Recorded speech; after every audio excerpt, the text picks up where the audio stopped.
mau turunkan spastisnya dengan cara kita stretching, seperti menahan saya ya. Ketika kita tarik-tarikan dengan pasien ini, yang terjadi bukan malah rileks, justru tambah spastisnya. Karena muncul yang namanya stretch reflex. Ketika kita lakukan stretching dengan cepat, yang terjadi adalah stretch reflex. Di PNF, sudah belajar PNF. Nah, di PNF ada stretch reflex. Kalau kita berikan stretch reflex kan akan meningkat tuh tonusnya. Nah, maka kalau kita mau melakukan stretching harus secara gentle. Kalau ternyata sulit kita turunkan, kita rilis dulu ototnya. Kira-kira kalau pada kondisi ini, otot apa yang mengalami peningkatan tonus? Yang sini yang kelihatan. Bicep. Terus? Bicep betul. Apalagi? Brachioradialis. Oke, apalagi? Baru area elbow. Masih ada area wrist, jari-jari tangan, shoulder,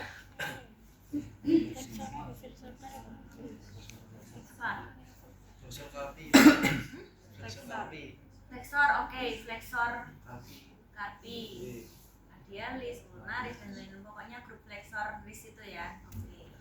Dan itu kan tendonnya sampai ke jari-jari sini. Terus kalau area shoulder? Pectoralis. Ya, ini yang dominan adalah pectoralis. Turun. Nah, kalau posisinya kaku seperti itu, kita sebelum kita stretching, kita rilis dulu otot yang mengalami peningkatan tonus itu tadi. Misalnya pada bicep gitu ya. Posisikan pasien rileks. Kemudian bisa kita masas. Kalau masas sama ya, gentle masas, effleurage itu ya, searah dengan serabut otot. Kita bisa lakukan masas dulu. Boleh pakai media minyak, boleh pakai bedak gitu ya. Tetapi biasanya anak-anak CT itu ada sensitivitas yang cukup tinggi, sehingga harus ditanyakan dulu ke pasiennya kalau kita mau pakai bantuan tambahan bahan itu tadi untuk membuat licin.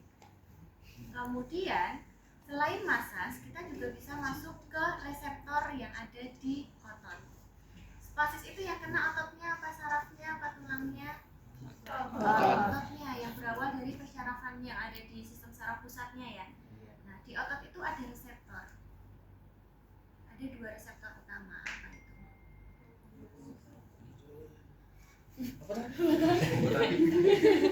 Dua reseptor utama yang ada di otot.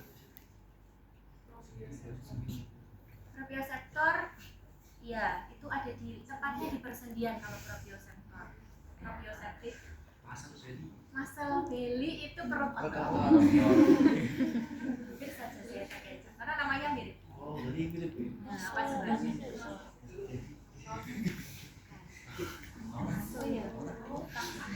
Muscle spindle. Muscle spindle. Muscle spindle dan iya, Golgi tendon organ. Waduh, boleh dibolak-balik. Kita tahu ya maksudnya. Golgi tendon organ dan muscle spindle. Sering disingkat GTO atau MS, muscle spindle. Yang KTI-nya ngambil muskuloskeletal biasanya besok akan membahas tentang Golgi tendon organ dan muscle spindle tuh di kajian pustakanya. Udah ngajarin tendon? Belum oke. Nah, jadi kita bisa main-main tuh di kedua reseptor tersebut.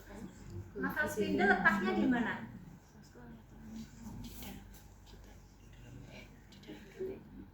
Di dalam? Tadi kamu coba apa? Di dalam perut otot. Di dalam perut otot, betul. Di dalam muscle spindle-nya. Intrafusal fiber, jadi di dalam, di perut otot itu kan bagian otot yang paling besar ya. Nah, si muscle spindle itu letaknya di dalam sana, di intrafusal fibernya. Sedangkan Golgi tendon organ letaknya di extrafusal, tepatnya di, kalau tadi muscle spindle di muscle belly, tendon. Tepatnya dia ada di antara tendon dan muscle belly. Jadi misalnya nih, Antara tendon apa gambar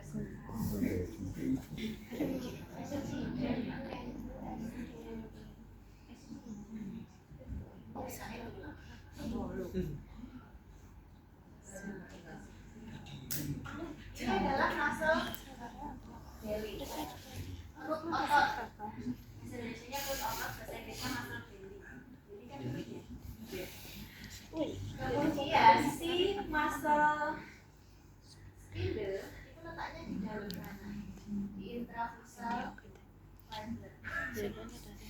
Sedangkan si GTO itu tepatnya ada di jadi di antara tendon dan muscle belly. Di antara tendon dan muscle belly inilah. Kalau si muscle spindle dan GTO itu teriritasi, kalau muscle spindle dan GTO itu teriritasi, yang terjadi otot bisa menjadi meningkat tonusnya, otot bisa menjadi menurun tonusnya. Tinggal kita pengennya seperti apa, mengiritasi kedua tersebut.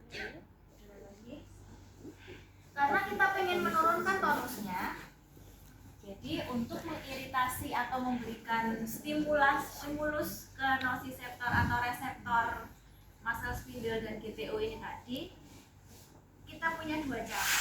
Kalau mau ke muscle spindle, ya targetnya karena dia ada di dalam, maka kita perlu gapai sampai di dalam tersebut. Kita pegang ototnya, dipaskan, bisa angkat ya. Seharusnya posisinya rileks.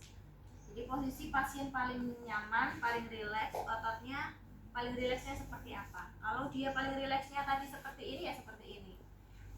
Ya, paling rileks, jadi tidak di posisi memanjang, tapi rileks. Atau seperti ini, di sini ada bicep, di sini perut ototnya. Karena kita mau menggapai muscle spindle, jadi pegangan kita tekan ke dalam, deep, open. Kita buka. Deep, open. Deep, open. Tujuannya untuk menggapai muscle spindle yang ada di intravasal fiber di muscle belly.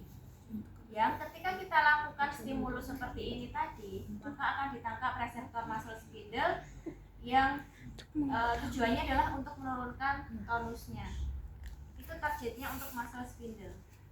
Tapi bunitanya paling sering itu kita pakai di GTO-nya, Golgi tendon organnya yang kita stimulus.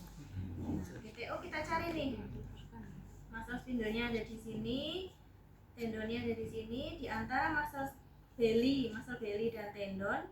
Di situ ada Golgi tendon organ.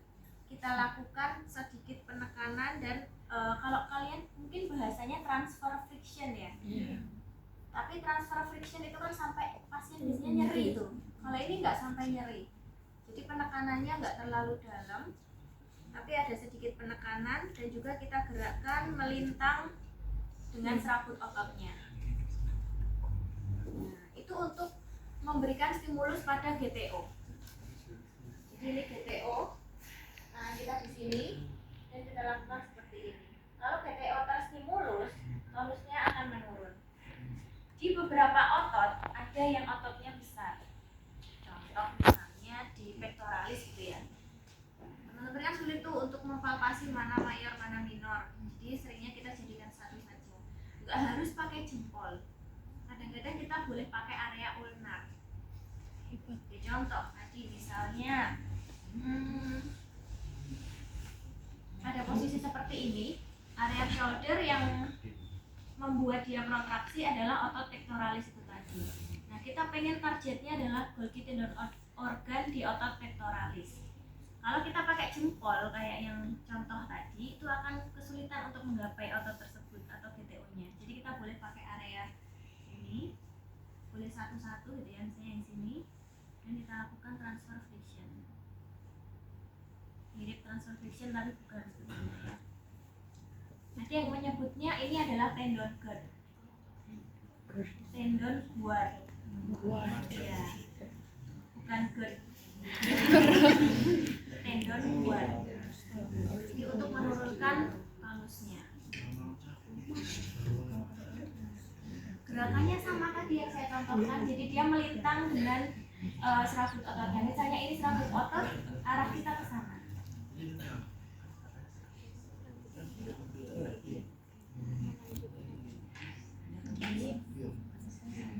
Ya.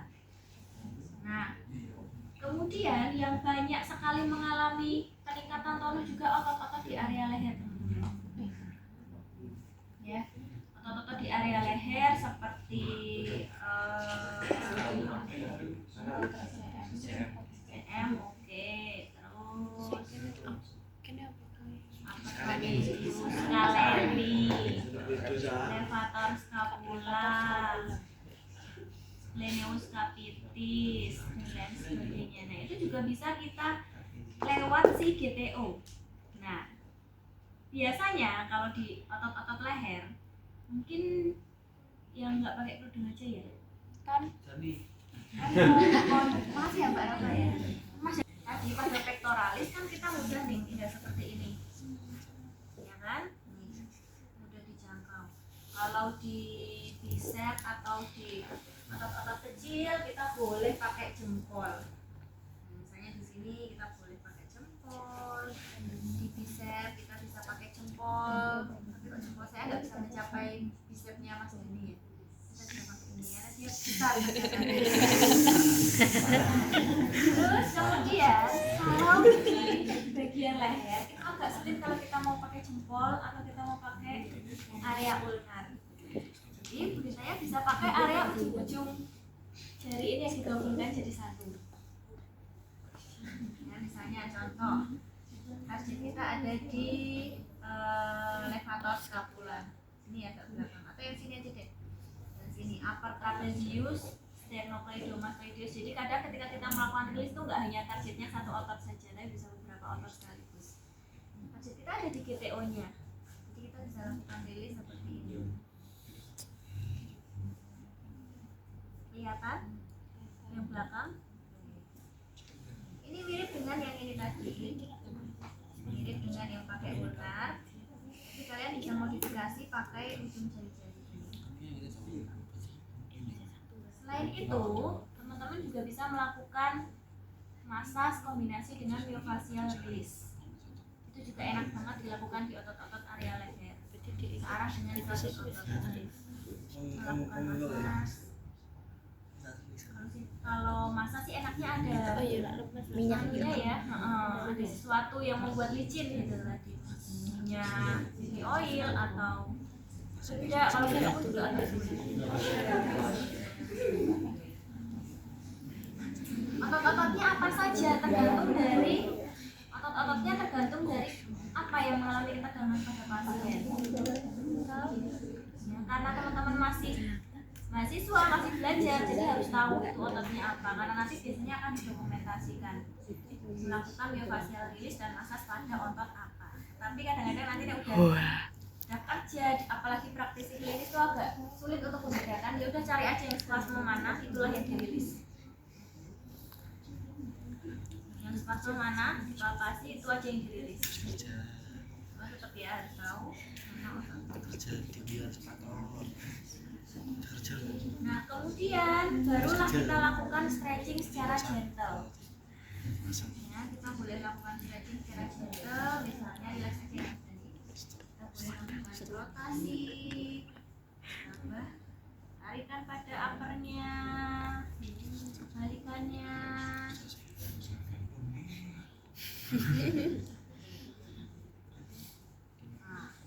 Untuk otot-otot area leher bisa kita jadikan hal yang pertama gitu ya. Kenapa? Karena kalau masih ingat prinsip pertumbuhan adalah cephalocaudal proximodistal. Perkembangan motorik pertama pada bayi adalah dia bisa sebelum angkat kepala. Ini terang. Kalau kita pengen tahu dia bisa angkat kepala, dia harus ke posisi apa? Tengkurap. Untuk bisa ke posisi mengkurap, dia harus Miring. miring terus tengkurap. Nah, supaya anak bisa miring dan tengkurap itu tadi, kepala harus bisa rotasi dengan maksimal. Nah, jadi kalau misalnya kepala rotasi maksimal, terus rotasikan lagi, putar lagi, ini otomatis dia akan naik. Kalau dia pengen melihat area sana, lagi terus.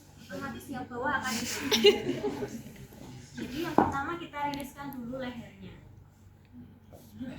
baru nanti turun ke ekstremitas yang bawah-bawah.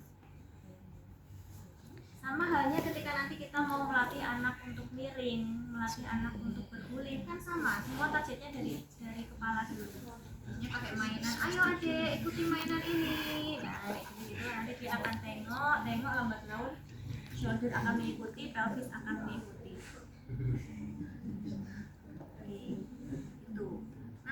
akan dipraktekkan untuk yang rilis ini tadi di semua otot dari ujung kepala sampai ujung kaki yang potensial akan mengalami spasisitas. Kalau di kaki, karena posisi spastis kalau di tangan kan gini, kalau di kaki kan posisi spastisnya gini, ya kan? Kelihatan ya, gini. Kalau posisi seperti ini, otot apa yang mengalami spastis?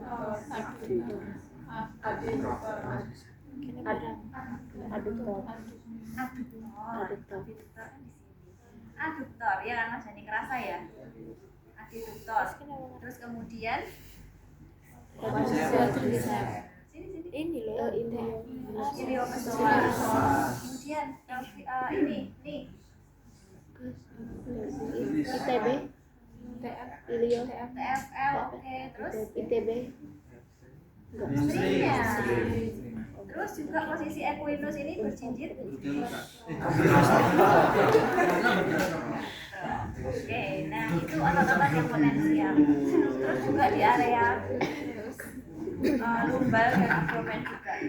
Nah nanti kalau di aduktor sama, silakan lakukan rilis pada aduktornya. Nggak mungkin saya praktekkan ya kalau aduktor. Terus kemudian bisa tengkurap Mas Deni. Yang nggak jarang juga adalah di area gastrok ya, lintang ya. Gastrok pada posisi equinus atau berjinjit posisi plantar, itu gastroknya kencang banget. Nah itu juga bisa kita lakukan rilis. Bebaskan area yang akan kita turunkan tonusnya dari kain-kain ya, seperti ini. Kemudian sekali lagi ototnya harus posisi rileks, boleh kita ganjel pakai kaki kita, boleh pakai gulungan handuk, boleh pakai guling yang empuk gitu ya. Kalau guling bobat itu terlalu keras ya. Pertama kita bisa mulai dari muscle spindle dulu. Jadi kita berikan penekanan deep, open, deep, open, deep, open. Karena dia nggak hanya di satu titik, nanti teman-teman boleh pindah-pindah. Sampai kapan Bu dosisnya? Kadang-kadang pada tanya gitu. Sampai dirasa tonusnya menurun. Jadi untuk tonus otot atau spasisitas itu bisa kita evaluasi sesaat. Berbeda dengan kemampuan fungsional, gerak motorik, itu biasanya evaluasinya jangka panjang. Setelah 1 bulan atau 8 kali treatment, setelah 2 bulan, berapa kali treatment gitu. Tapi kalau spasisitas kita bisa evaluasi secara sesaat, karena dia bisa menurun dalam waktu itu juga, tetapi bisa langsung naik juga setelah selesai. Ya, ketika dirasa, oh spastisnya, tonusnya udah mulai turun ini, berarti cukup. Kita bisa lanjut ke yang lain. Waktu pindahnya itu ke bawah atau boleh ke samping? Boleh bebas di mana aja. Pindah dari satu lokasi ke lokasi yang lainnya toh, nggak harus turun ke bawah, nggak harus langsung ke atas, terus bebas. Terus kalau di Golgi tendon organnya, ya, di Golgi tendon organ kita lakukan tadi transfer friction. Jangan sampai menyakiti pasien, jangan sampai membuat sakit. Kuku-kukunya nggak boleh panjang, ya. Nggak boleh panjang. Terus jangan seperti ini. Ini kulitnya yang bergesekan dengan kulit kita. Jadi ada sedikit penekanan. Terus juga bukan seperti ini. Jadi permukaan yang nempel ke kulit pasien cukup lebar, jangan kecil. Kadang-kadang sambil dirilis bisa juga kita stretching ringan, gentle stretching. Prinsipnya adalah gentle stretching.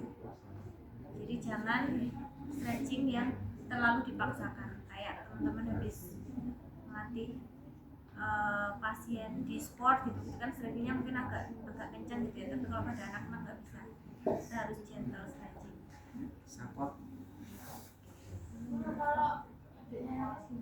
Nah itu nangis tuh anak-anak tuh suatu hal yang wajar ya, karena nangis adalah bentuk komunikasi anak-anak kepada kita. Nangis apabila dia bisa dikontrol nangisnya, boleh kita redakan dulu nangisnya. Tapi ada juga pasien yang selalu nangis, selalu nangis, baru datang ke tempat terapi sudah nangis, sampai selesai nangis, pulang baru berhenti nangisnya. terus nggak dia ngapain, nggak juga kan, tetap kita harus berikan treatment untuk pasien tersebut. Jadi kita lihat dulu kondisi anaknya ya, kita lihat dulu kondisi anaknya. Kalau yang pertama adalah kita upayakan dulu supaya dia turun nangisnya, redam nangisnya. Nah nanti di hamstring silahkan dipraktekkan, kemudian dilatih sinus dorsi, di erector spine, itu biasanya juga kencang-kencang semuanya. Teman-teman bisa lakukan rilis, dilatih sinus dorsinya, di erector spine-nya, ya semuanya.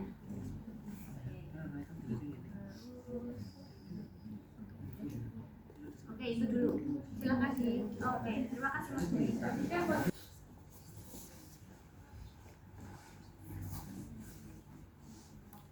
Jadi memang kalau posisi dia rileksnya seperti ini, sulit untuk kita stretching ya. Posisi seperti ini kita rilis. Posisi nyamannya dia kita rilis. Barulah nanti pelan-pelan kita tambahkan gentle stretching. Ya. Nah, kalau pasiennya nangis itu tadi ya, karena tadi ya di awal saya sampaikan CP itu kadang-kadang disertai dengan gangguan perilaku juga, behavior problem. Salah satu gangguan perilaku adalah tantrum berlebihan, gangguan pemusatan perhatian. Sebetulnya seperti itu tuh harus diselesaikan dulu. Karena jane nek pas anak lagi nangis gitu ya, pas anak lagi nangis tuh kita mau berikan stimulus tuh kayak gak bisa ditangkap oleh sensorisnya dia, karena dia sibuk untuk mengeluarkan nangisnya itu. Gerbang untuk penerima stimulus sensorisnya itu kayak tertutup karena dia nangis. Jadi upayakan yang pertama turunkan dulu nangisnya, jangan ujuk-ujuk langsung disatset-satset apain gitu ya. Gitu. Pentingnya ketika melakukan terapi memang sebaiknya tuh orang tua mendampingi memang, tapi tetap sekali lagi kita sesuaikan kondisinya, kondisi pasien, kondisi tempatnya. Kadang-kadang ada juga pasien dia kalau nggak ditunggu orang tuanya tuh malah bisa mandiri, bisa maksimal. Kalau ditungguin orang tuanya malah manja luar biasa, nangis terus, itu juga ada. Itu sebaiknya orang tuanya di luar aja. Itu ya. Terima kasih Rama. Ini dekornya sama kayak yang kata house atau tidak? Sama dong. Caranya melingkar juga. Ya tergantung ototnya apa. Punggung itu kan banyak, ada latissimus, ada erector spine, ada rhomboid, ada lower trapezius. Disesuaikan ya. Terima kasih. Ada pertanyaan lagi? Ada diskusi? Oke, kalau tidak ada silakan dipraktekkan dulu. 30 menit cukup. Ini yang kita pelajari hari ini itu baru 0,01% saja dalam satu rangkaian latihan pada pasien CP itu ya. Nah, dan yang kita praktekkan ini tadi kan pada pasien CP spastik. Bentuk penurunan tonus ya. Bentuk penurunan tonus tadi kan macamnya ada banyak.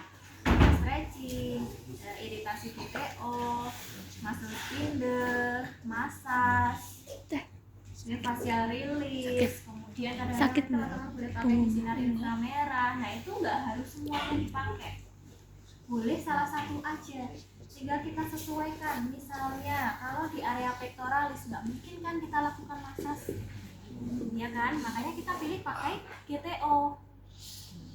Di area aduktor nggak mungkin kita massage. Area aduktor itu nanti tepatnya yang paling kelihatan tuh ada di area lipat paha. Nggak mungkin kita massage, pasien pasti akan ngerasa nggak nyaman. Padahal di posisi sekarang ini, zaman akhir-akhir ini kan lagi banyak berita-berita, teman-teman tahu ya. Jadi kan kita harus hati-hati tuh saat kita melakukan treatment ke pasien juga. Jadi untuk merilis itu kita sesuaikan. Kemudian untuk quadriceps, untuk menggapai GTO, quadriceps itu terdiri dari 4 otot, banyak banget ototnya, ada 4. Mau kita rilis satu-satu kan nggak mungkin. Kalaupun mau semuanya, belum tentu akan mencapai target GTO. Jadi kita bisa pakai massage atau rilis. Jadi kita sesuaikan. Iliopsoas misalnya. Iliopsoas juga kita kalau mau massage, relax mbak. Kalau kita mau massage iliopsoas juga sulit. Kita boleh pakai GTO. Mau pakai yang muscle belly juga sulit, kita bisa pakai GTO. Jadi kita sesuaikan. Dan yang kedua adalah misalnya nih posisi pasien ketika kita tidurkan tuh kakinya akan seperti ini. Ini kalau ekstrim ya, atau mungkin agak turun sedikit. Jadi nggak bisa tuh tripat lutut belakang tuh nempel ke bawah. Ya, kenapa dia nggak bisa? Ada pemendekan pada otot apa?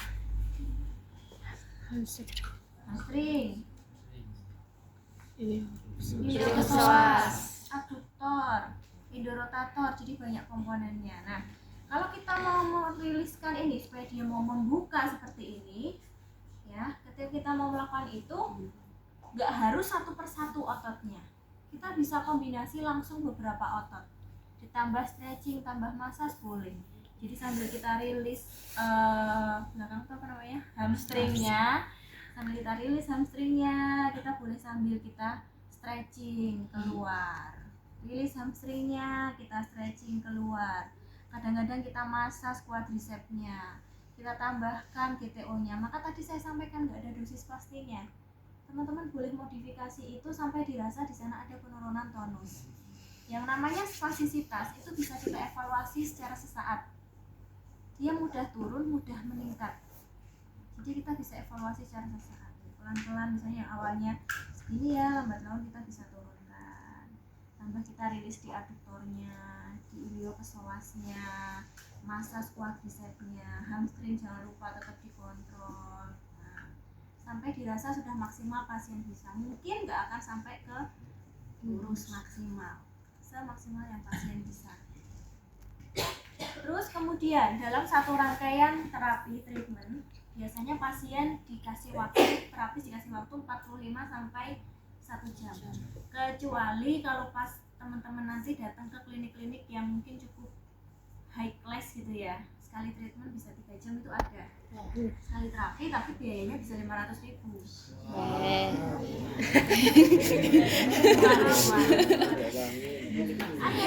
Tadi itu maksimal banget uang semangat. Ya kadang-kadang anak juga akan merasa kelelahan ya kalau terlalu lama. Sehingga kalau mau melakukan ini tadi nggak usah terlalu lama. Paling enggak 15 menit cukup lah untuk targetnya mana sih yang mau kita turunkan tonusnya. Misalnya nih, datanglah pasien ke kita, targetnya hari ini saya pengen melatih pasien ini untuk duduk. Udah duduk aja ya, nanti nggak usah sampai ke berdiri, nggak usah sampai ke berjalan. Duduk aja, kita fokus ke duduk. Sehingga kita tahu nih kalau mau duduk itu otot-otot apa saja yang harus tak persiapkan. Harus saya persiapkan otot-otot apa saja supaya anak bisa duduk tegak. Itu teramnya harus oke. Head neck controlnya harus oke supaya dia mau tegak, supaya dia nggak jatuh ke bawah atau malah hyperekstensi. Pelvis, area pelvis juga harus saya turunkan, harus saya relaksasikan. Jadi ya sudah fokus ke situ, nggak usah ke gastrok, mungkin nggak usah jauh-jauh sampai ke gastrok dulu, nggak usah ke hamstring dulu, tetapi itu tadi sehingga waktunya nggak terbuang banyak. Untuk ini adalah salah satu persiapan atau preparation sebelum latihan inti yang utama tadi, latihan. Ya, jadi nggak harus melulu ke satu otot saja, kita bisa kombinasikan, terus kita bisa memilih targetnya yang mana dulu, area regio mana dulu. Terus kemudian untuk area pectoralis, tadi teman-teman masih ada beberapa yang mungkin sudah saya luruskan juga ya, beberapa masih ada yang pegangannya tangannya masih lurus kayak gini. Kalau kita mau melakukan rilis di GTO, jadi kalau kita mau merilis di GTO, jangan semata-mata langsung seperti pisau pengen motong gitu ya, tangannya lurus. Itu nggak nyaman untuk pasien dan target GTO-nya bisa saja nggak tercapai di sana. Jadi sedikit kita buat cekungan seperti ini, tapi jangan terlalu cekung, sedikit aja ya. Kemudian upayakan otot yang akan kita targetkan itu ada di genggaman tangan kita. Maksudnya apa Bu? Maksudnya misal contoh pada pectoralis. Pectoralis letaknya di sini. Nah, sehingga harapannya pectoralis ini nanti akan kita pegang. Jadi tangan kanan kita yang ada di sini. Bukan pakai tangan kiri. Kalau kita pakai tangan kiri, pectoralis nggak tercapai kan? Ya, misalnya pectoralis sisi kiri. Kita pakai tangan kiri. Dekat dengan telapak tangan kita ototnya. Kalau gini kurang tepat. Ya. Ini kuliah di kelas. Tambahan sedikit, nanti siang kita praktekkan. Jadi nanti setelah stretching kita turunkan, kita bisa melakukan yang namanya mobilisasi. Ya, mobilisasi itu untuk persendian-persendian.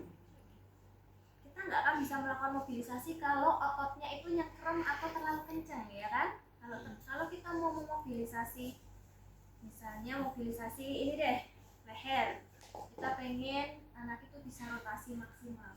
Kalau ternyata ada peningkatan tonus spasme yang berlebihan pada otot-otot trapezius, sterno, otomatis kan akan menghambat gerakan itu toh. Makanya sebelum kita mobilisasi, kita turunkan dulu, kita rilis-rilis dulu secukupnya. Setelah itu bisa kita mobilisasi. Nah, untuk memobilisasinya bisa dari area kepala, kemudian area tangan di seluruh persendiannya. Ingat, semua gerakan harus smooth, harus gentle, nggak boleh maksimal, nggak boleh dipaksa. Bawa ke sana, secukupnya aja.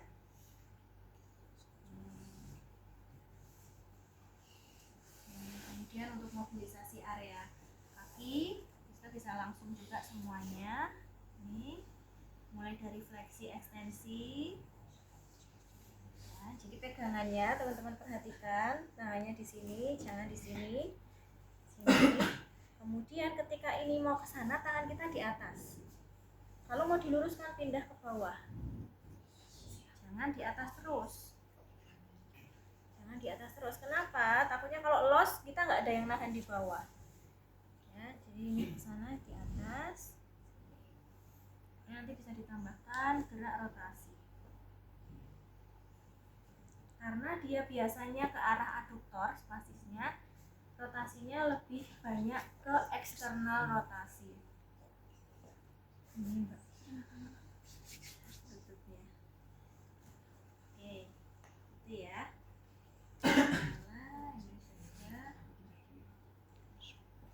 Oh iya, posisi duduk teman-teman kemarin kayaknya sudah saya singgung. Sebaiknya seperti ini, supaya gampang mobilnya. Nih, saya mau pindah ke sini, mau mencapai kakinya pasien lebih mudah. Kemudian saya mau pindah ke atas, mobilisasinya akan lebih mudah. Dibandingkan kalau teman-teman duduknya seperti ini, pindah, belum lagi celananya bread gitu. Nah, ini kan enggak nih, aman nih. Mau pindah-pindah juga oke. Terus juga kalau kita mau butuh sedikit tenaga, kita bisa pakai tubuh kita. Contohnya misalnya kita mau arah ke sana, pakai tubuh kita, dekatkan tubuh kita ke pasien. Jangan jauh ini. Kalau gini tangan kita yang pegel. Pakai tubuh kita. Simple tapi sering lupa. Hasilnya selesai nangani 5 pasien, boyoke kumat. Satu pasien belum kerasa, nanti kalau udah numpuk-numpuk. Itu ya.